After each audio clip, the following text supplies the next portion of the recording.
Shalom, selamat pagi saudara yang terkasih di dalam Tuhan.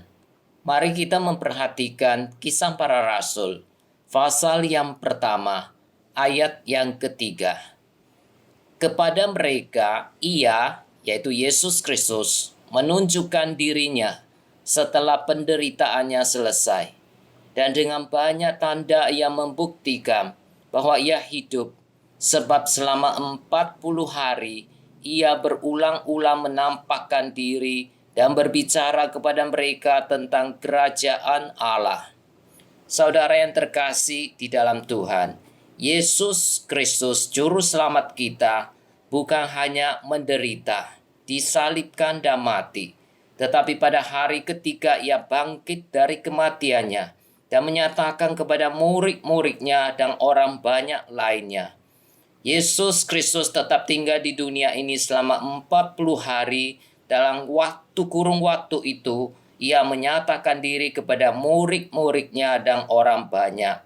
Saudara, kebangkitan Kristus adalah sebuah peristiwa sejarah di mana Allah membangkitkan Yesus setelah mati di kayu salib, yaitu setelah mati 3 hari.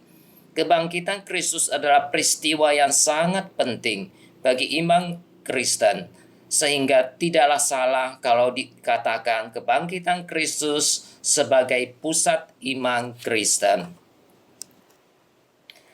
Kebangkitan Kristus merupakan suatu fakta yang nyata. Alkitab menyatakan itu sebagai peristiwa yang tidak dapat dipungkiri, walaupun banyak upaya dan teori-teori ingin menutupi peristiwa sejarah tentang kebangkitan Kristus. Kita melihat beberapa hal yang membuktikan tentang Yesus Kristus yang kita percaya sudah bangkit. Yang pertama, kubur Yesus kosong. Mayat Yesus bukan dicuri oleh murid-muridnya sebagaimana upaya dusta yang dilakukan oleh ahli-ahli Taurat dan orang Farisi. Murid-muridnya dalam keadaan takut dan tercerai-berai, sehingga tidak mungkin mereka berani mencurinya. Seandainya mayat Yesus memang dicuri, tentu ada usaha-usaha untuk mencari dan menemukannya kembali. Bukti yang kedua Kristus bangkit, yaitu setelah Yesus Kristus bangkit, Ia menampakkan diri kepada banyak orang dan khususnya kepada murid-muridnya. Banyak orang yang menyaksikan bahwa kebangkitan Yesus adalah peristiwa yang sungguh-sungguh terjadi, di mana Tuhan menampakkan diri kepada murid-muridnya, kepada wanita-wanita yang mengikut Dia. Dan bukti yang ketiga, adanya perubahan hidup dari kehidupan murid-murid Yesus.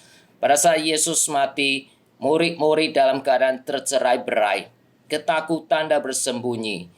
Tetapi setelah kebangkitan Kristus, mereka muncul menjadi orang-orang pemberani dalam memberitakan kebangkitan Yesus Kristus. Dan hal itu tercatat di dalam Kisah Para Rasul pasal yang kedua, ayat 22-24. Mereka menyatakan bahwa mereka telah melihat Yesus yang telah bangkit, dan mereka berani memberitakan Injil dengan penuh kuasa dan keberanian. Meskipun juga mereka dianiaya, mereka dipenjarakan, mereka ditangkap, tetapi mereka tetap menjadi saksi Kristus yang setia. Saudara yang terkasih, Tuhan kita adalah Tuhan yang telah bangkit. Tuhan kita adalah Tuhan yang telah hidup. Namun Tuhan ingin kita mengenal Tuhan bukan hanya secara intelektual. Kita tahu bahwa Dia bangkit, Dia hidup. Tapi Tuhan ingin kita mengalami Tuhan yang kita percaya ini di dalam kehidupan kita. Kita mengenal Tuhan sebagai Tuhan yang hidup dan bangkit, bukan hanya secara pengetahuan, tetapi kita sungguh mengalami Tuhan yang bangkit dan Tuhan yang hidup ini di dalam kehidupan kita. Saudara yang dikasihi Tuhan, oleh sebab itu, mengapa ketika Kristus bangkit, Dia tidak langsung naik ke surga, tetapi Dia masih berada di bumi selama 40 hari dan berulang-ulang menampakkan diri kepada murid-muridnya supaya murid-muridnya sungguh dapat menyaksikan Kristus yang hidup dan supaya iman mereka teguh. Saudara, saya akan mengakhiri dengan sebuah kisah. Ada seorang pekerja pada proyek bangunan memanjat ke atas tembok yang sangat tinggi. Pada suatu saat ia harus menyampaikan pesan penting pada seseorang yang ada di bawah. Pekerja itu berteriak-teriak, tetapi temannya tidak bisa mendengarnya karena di bawah begitu bising dengan hiruk pikuk suara-suara orang yang bekerja, sehingga usahanya sia-sia saja. Oleh karena itu, ia untuk menarik perhatian orang di bawahnya, ia mencoba melemparkan uang logam di depan orang itu. Orang itu berhenti sebentar mengambil uang itu, kemudian bekerja lagi. Pekerja yang di atas itu mencoba lagi, tetapi usahanya yang kedua kali juga memperoleh hasil yang sama. Tetapi tiba-tiba ia mendapat ide. Ia mengambil batu kecil dan melemparkan ke arah orang itu. Batu itu tepat mengenai kepala pekerja yang ada di bawah itu. Dan karena merasa kesakitan, orang atau pekerja yang di bawah itu melihat ke atas.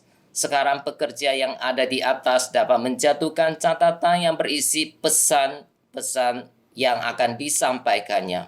Saudara, Tuhan juga kadang-kadang menggunakan pengalaman yang menyakitkan untuk membuat kita menengadah kepadanya. Seringkali Tuhan memberi berkat, tapi itu tidak cukup membuat kita untuk memandang kepadanya. Maka Tuhan juga mengizinkan penderitaan, kesulitan terjadi dalam kehidupan kita supaya kita dapat melihat, memandang, dan menengadah kepada Tuhan untuk berharap kepada Tuhan. Karena Tuhan kita adalah Tuhan yang telah bangkit dan hidup. Tuhan ingin kita mengalaminya di dalam kehidupan kita. Tuhan Yesus memberkati saudara sekalian. Amin.